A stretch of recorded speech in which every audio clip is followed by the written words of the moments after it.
स्वयंपाकघरात आपल्याला नेहमी सतर्क जागरूक राहावंच लागतं, कारण की आपला अजाणतेपणा किंवा आपलं थोडंसं दुर्लक्ष देखील यामुळे आपल्याला खूप मोठ्या परिणामांना सामोरं जावं लागतं. आता जागरूक राहायचं, सतर्क राहायचं म्हणजे नक्की काय करायचं? तर काम करताना आपल्याला वेगवेगळ्या टिप्स माहित असणं गरजेचं आहे, वेगवेगळे हॅक्स माहित असणं गरजेचं आहे, ज्यामुळे आपण अत्यंत कुशलतेने आपल्या स्वयंपाकघरात काम करू शकतो. तर आजच्या व्हिडिओमध्ये सुद्धा अशाच काही किचन टिप्स मी घेऊन आलेले आहे, ज्याचा उपयोग आपल्याला आपल्या स्वयंपाकघरात काम करताना होणार आहे. तर चला मग आपण आपल्या आजच्या व्हिडिओला सुरुवात करू. बऱ्याचदा काय होतं की आपण चपात्या सकाळीच करून ठेवतो, पण खायची असते आपल्याला मात्र ती दुपारच्या जेवणात. आणि मग सकाळी केलेली चपाती दुपारी खायची म्हटलं की मग कधी कधी चपाती वातड होते, आपली त्याची टेस्ट बदलते. तर अशा वेळेस आपण काय करू शकतो? तर अशा वेळेस या पिठामध्ये मीठ आणि तेल तर टाकायचंच, पण त्याचबरोबर आपल्याला थोडंसं ताजं दही सुद्धा टाकायचंय. मी नेहमी फूड प्रोसेसर मध्येच कणिक मळत असते, त्यामुळे आज देखील फूड प्रोसेसर मध्येच कणिक मळून घेणार आहे. तुम्ही ज्यावेळेस हाताने कणिक मळाल त्यावेळेस व्यवस्थित ती कणिक अशी तिंबून घ्यायची आपल्याला, म्हणजे थोडंसं गोळा केली आहे आणि तसंच ठेवले असं अजिबात करायचं नाही. तेल लावून लावून व्यवस्थित ही कणिक अशी तिंबून घ्यायची. अत्यंत सॉफ्ट असा आपला कणकेचा गोळा तयार झाला ना की चपाती आपली अजिबात बिघडत नाही. आणि या दह्यामुळे कितीही वेळ आपल्या चपात्या अगदी छान नरम लुसलुशीत राहतात. आपण नेहमी 6 महिन्यासाठी किंवा वर्षभरासाठी तांदूळ स्टोअर करत असतो, आणि हा तांदूळ जर आपण व्यवस्थित स्टोअर नाही केला तर त्याला लगेचच आळ्या जाळ्या होतात आणि मग तो तांदूळ अजिबात खाण्यालायक राहत नाही. तर वर्षभरासाठी तांदूळ कसा स्टोअर करायचा हेच मी आता शेअर करणार आहे. तर मी इथे 50 किलो तांदूळ आणलेला आहे, जो मला वर्षभर जातो.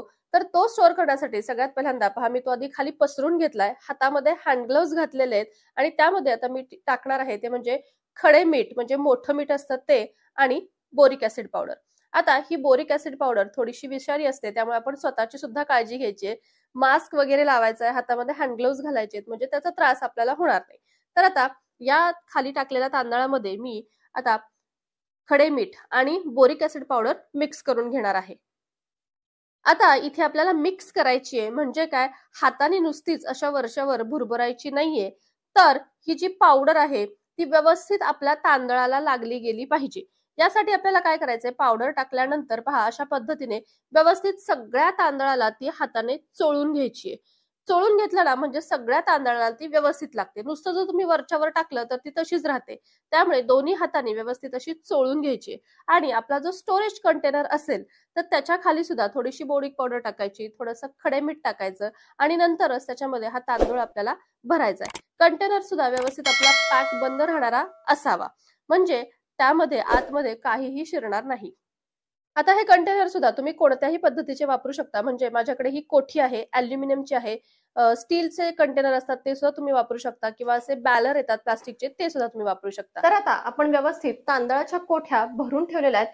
50 किलो तांदूळ आपण व्यवस्थित स्टोअर केलेला आहे.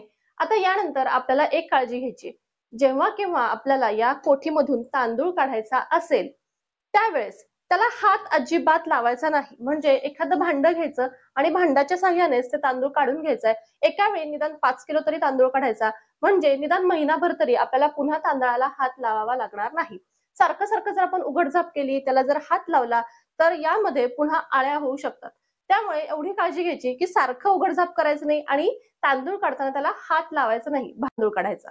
तर अशा पद्धतीने जर आपण तांदूळ स्टोअर केला तर वर्षच काय, अगदी 2-2 वर्ष सुद्धा तांदळाला काहीही होत नाही, अगदी आहे तसा तांदूळ राहतो. आणि ज्यावेळेस आपण आता याचा भात करायला घेऊ त्यावेळेस मात्र व्यवस्थित 2 ते 3 पाण्याने व्यवस्थित स्वच्छ धुवून घ्यायचा आहे, कारण यामध्ये आपण बोरिक पावडर टाकलेली आहे. पावडर सुद्धा आपल्या पोटात जायला नको, यामुळे व्यवस्थित तो धुवून घ्यायचा आहे आपल्याला. आपला जो खाण्याचा सोडा असतो ना, बेकिंग सोडा, तो नेहमी फ्रीज मध्ये स्टोअर करायचा, म्हणजे आपण ज्या वेळेस एखाद्या पदार्थामध्ये तो वापरतो ना त्यावेळेस तो पदार्थ छान फुलून येतो. ट्राय करून नक्की पहा. कोणतीही भाजी ज्या वेळेस आपल्याला करण्याआधी स्वच्छ धुवायची असते त्यावेळेस आपण ती कशी धुवायला हवी? तर पहा, इथे मी मेथीची भाजी घेतलेली आहे. तुम्ही जर असं भांड्यात पाणी घेऊन ती भाजी जर अशा पद्धतीने स्वच्छ केलीत ना तर काय होतं, थोडी थोडी भाजी अशी खाली पाण्यात राहते आणि मग ती आपल्याला थोडी थोडी वेचावी लागते. यामध्ये आपला खूप वेळ जातो. शिवाय पाण्यातच ती भाजी कधी कधी राहते, वाया जाते किंवा बरीचशी भाजी आपल्या हाताला देखील चिकटते. तर यामध्ये आपला वेळही खूप जातो आणि कधी कधी भाजी वाया जाण्याची सुद्धा शक्यता असते. तर अशा पद्धतीने ती स्वच्छ न करता आपण एक साधी सोपी पद्धत वापरायची आहे.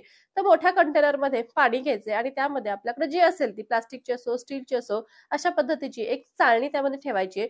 सगळं पाणी पहा या चाळणीमध्ये येईल आणि या चाळणीतच आपली ही भाजी अशी व्यवस्थित स्वच्छ धुवायची. आता इथे पाणी आहे त्यामुळे आपण वरखाली करून व्यवस्थित ती स्वच्छ धुवू शकतो आणि व्यवस्थित भाजी धुतल्यानंतर ही फक्त आपल्याला चाळणी वरती उचलायची आहे. भाजीमध्ये असलेली संपूर्ण जी काही घाण असेल, कचरा असेल, माती असेल, हे सगळं या चाळणीच्या होलमधून खाली पाण्यामध्ये जातं आणि आपल्याला आधीच्या पद्धतीप्रमाणे भाजी वेचत बसा किंवा भाजी हाताला चिकटलीये असं अजिबात होत नाही. अगदी झटपट आपण अशा पद्धतीने भाजी स्वच्छ धुवू शकतो. पहा, पाण्यातही भाजी शिल्लक नाहीये आणि आपल्या हातालाही भाजी अजिबात चिकटलेली नाहीये. ऑमलेट करताना ते छान मस्त फ्लफी व्हावं यासाठी अंडी फेटताना त्यामध्ये 2 चमचे दूध टाकायचं. दूध टाकल्यामुळे काय होतं, ते ऑमलेट आपलं छान असं मस्त फ्लफी होतं. तुम्ही जर आतापर्यंत ट्राय केली नसेल ही ट्रिक तर नक्की ट्राय करून पहा. दुधामुळे छान असं फ्लफी होतं आणि त्याची टेस्ट सुद्धा छान लागते.